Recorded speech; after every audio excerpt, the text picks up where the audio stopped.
cinemanew.in.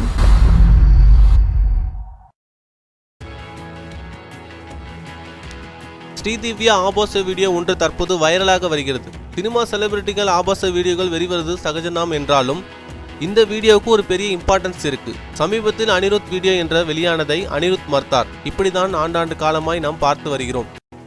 அது சினிமாவுக்கு வருவதற்கு முன்னே எடுக்கப்பட்டு இணையதளங்களில் எப்போவே வந்தாலும் இவர் சினிமாவுக்குள் வந்த பின்புதான் நாம் ஸ்ரீதிவ்யா வாச்சே என்று இப்போ மில்லியனாக பார்ப்பார்கள். இது தெரிந்தவுடன் ஸ்ரீதிவ்யா அதிர்ச்சி அடைந்தாலும் தன் ரசிகரிடம் அறியாத வயதில் வெளிவந்த அந்த வீடியோவை விட்டுவிட்டு தான் நடித்து வரும் படங்களின் வீடியோக்களை பாருங்கள் என்று சொல்லியிருக்கிறார். இதையெல்லாம் இணையதளத்தில் பரவும் செய்தி உண்மையில் ஸ்ரீதிவ்யா தானா அல்லது வாய்ப்புக்காக இப்படி ஒரு வைரலாக பரப்பி விட்டிருக்கிறார்களா என்று சந்தேகங்களை கொண்ட பல பதிவுகள் இருந்தாலும் இதை உண்மை இல்லை என்றால் அதையும் பதிவு செய்வோம். என்ன சரிதானே? வீடியோவை தேடி பாருங்கள். லிங்க் கொடுத்தா நல்லா இருக்காது. மேலும் சினிமா செய்திகளை தொடர்பு கொள்ள லைக் மற்றும் சப்ஸ்கிரைப் செய்யவும்.